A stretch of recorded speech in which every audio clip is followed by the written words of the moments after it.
Bonjour à tous, bienvenue une fois de plus, une semaine de plus sur ma chaîne pour parler de dessin.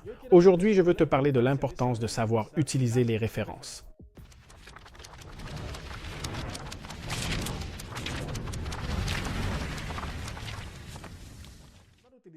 Pour réussir à utiliser correctement les références, nous avons besoin d'entraînement. Nous avons besoin d'un sens de l'observation un peu plus développé que la normale. Au final, et tu t'en doutes sûrement, il nous faut beaucoup de pratique. Et certains se demanderont, bon, mais quel type de pratique pouvons-nous faire?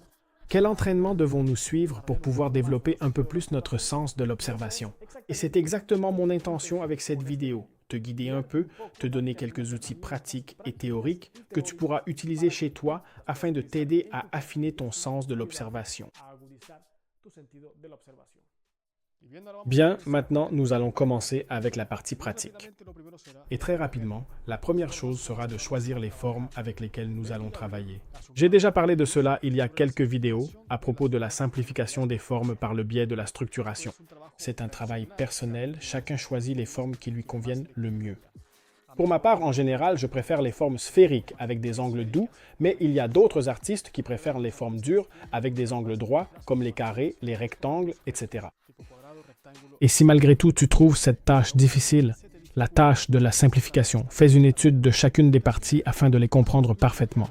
N'oublie pas que si les exercices ne sont pas adaptés à ton niveau, tu risques de te frustrer et c'est le début de ce qu'on appelle souvent la stagnation artistique, quand tu as l'impression de ne pas progresser. En résumé, tu dois parfaitement connaître les formes avec lesquelles tu vas travailler et si ce n'est pas le cas, je te conseille de revenir en arrière et de les étudier jusqu'à les maîtriser. Y si no es el caso, yo te aconsejo de volverte, ir hacia atrás y estudiarlas hasta adquirirlas.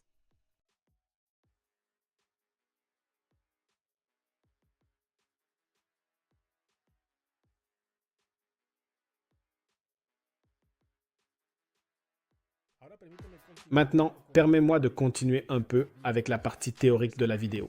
Il existe différentes manières d'utiliser une référence. Parfois, nous les utilisons simplement comme source d'inspiration. C'est un peu ce que je fais aujourd'hui pour m'exercer. J'ouvre une application comme Pinterest par exemple et je fais défiler vers le bas pour passer les images de manière aléatoire. Et comme c'est une application que j'utilise exclusivement pour dessiner, la tendance des images sera de cette nature. L'objectif de cet exercice est d'observer des dessins et des images réelles de toutes sortes. Cela va nous aider à stimuler cette zone du cerveau qui s'occupe de notre créativité. Un exercice particulièrement efficace, surtout quand on ne sait pas quoi dessiner ou pratiquer. Nous utilisons également les références pour dessiner plus ou moins exactement ce que nous observons en respectant les formes, les couleurs, etc. De même, nous les utilisons pour capturer la structure et les utiliser pour créer autre chose de similaire en conservant un peu de leur essence, mais en changeant soit la morphologie, soit un peu leur posture. Mais bien sûr, cette tâche peut devenir assez compliquée si nous n'avons pas suffisamment d'expérience dans l'utilisation de références. Surtout dans ce dernier cas que je viens de mentionner, lorsque nous dessinons à partir d'une référence, notre cerveau, de façon naturelle, a tendance à dessiner en capturant d'abord les détails, comme les éventuels plis des vêtements, ou, le plus courant, à dessiner cheveu par cheveu, parmi beaucoup d'autres. Et donc, en dessin, et de façon ironique, l'une des premières notions que nous apprenons est que les détails sont la dernière chose que nous réalisons dans un dessin. Ces deux dessins que tu vois ici en arrière-plan servent à te montrer un peu la façon dont je travaille mes structures. Arriver à ce point m'a pris beaucoup de temps de pratique et honnêtement, cela n'a pas été facile. Car se concentrer sur la structure, surtout lorsque ta référence porte, certains vêtements, des robes, des jeans, etc., demandent certaines aptitudes qui s'acquièrent, comme il est évident, avec de la pratique, avec des exercices dédiés, dont je vais te montrer quelques-uns ci-dessous.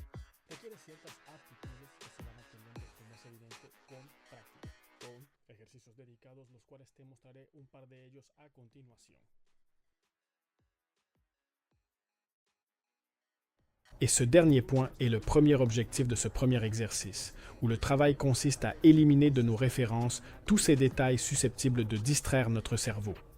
Pour cet exercice, et pour plus de commodité, je te recommande d'utiliser une application de traitement d'image ou de prendre une découpe d'un magazine et de la colorier avec une couleur neutre. La tâche consiste à atténuer l'image ou simplement à lui donner une teinte unie, une couleur uniforme. De cette manière, Nous éliminons complètement tous ces détails inutiles à ce stade de l'esquisse et nous facilitons la tâche à notre cerveau pour qu'il se concentre sur l'essentiel, la simple silhouette, la forme pure. Une fois l'image traitée et en tenant compte de ce que nous avons vu au début de cette vidéo, à savoir le sujet des formes simples, nous pouvons commencer notre exercice de figure. Comme tu peux déjà le voir, il s'agit d'un exercice d'interprétation des formes, un exercice d'observation qui, pratiqué régulièrement, va entraîner notre cerveau à se concentrer sur l'ensemble et non sur les détails. Et un conseil avant de terminer est de passer à l'exercice suivant. Pour les moins expérimentés, essayez de travailler avec des images qui ne sont pas trop en contre-plongée, que les membres de la figure vous fournissent suffisamment d'informations pour interpréter plus facilement la pose. Et garde aussi un souvenir relativement clair ou, tout simplement, conserve la photo originale de côté avant de la rendre opaque. C'est simplement au cas où. Au fur et à mesure que tu acquéras de l'expérience, tout ce processus se construira mentalement.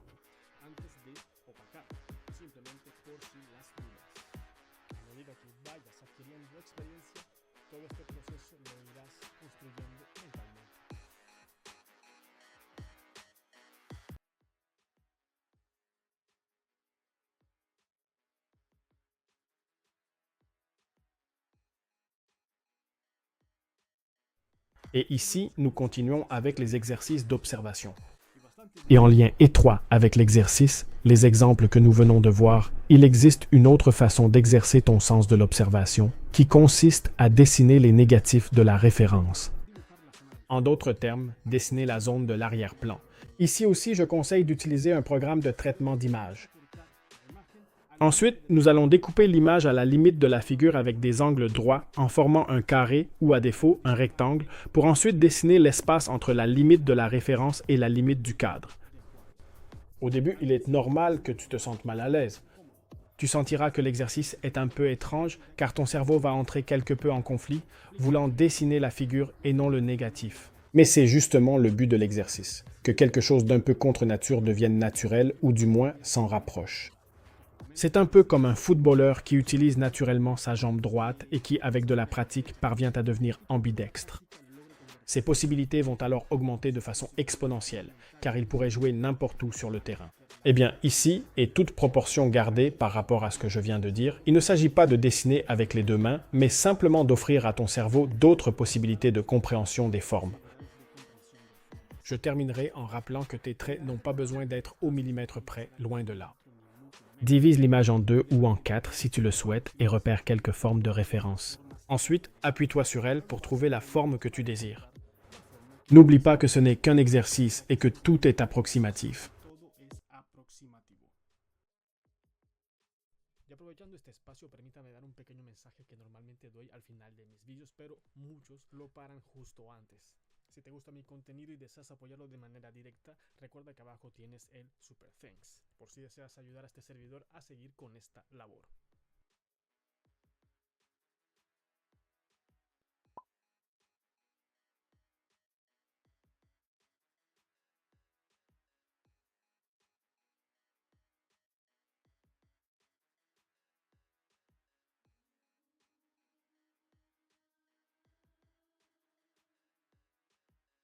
Et ainsi, nous passons au dernier exercice de la vidéo où notre tâche sera de décalquer.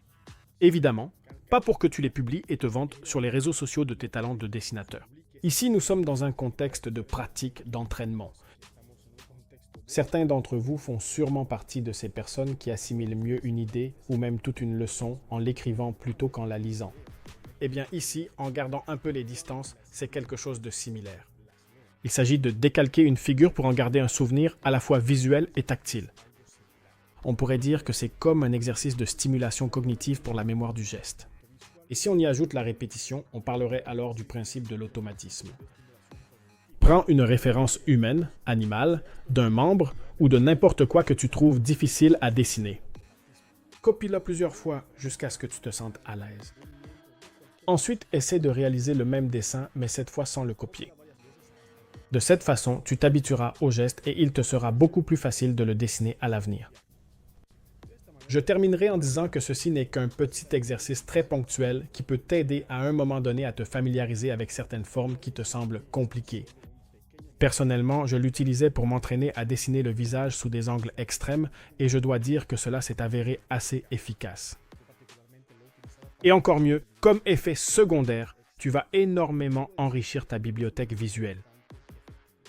Et bon, je veux ajouter, avant de terminer, que ce que j'ai présenté aujourd'hui n'est qu'une infime partie de tout cet ensemble d'exercices liés au thème de l'observation dans le dessin. À l'avenir, je continuerai à approfondir ce sujet si cette vidéo reçoit suffisamment de soutien. Et donc, si tu veux que je continue à explorer ce sujet, si tu as aimé cette vidéo, fais-le moi savoir avec un like, avec un commentaire. Ça aide toujours la chaîne à se positionner et à toucher plus de personnes. Merci infiniment pour votre soutien, d'avoir regardé cette vidéo jusqu'au bout et nous vous retrouverons dans de futurs projets.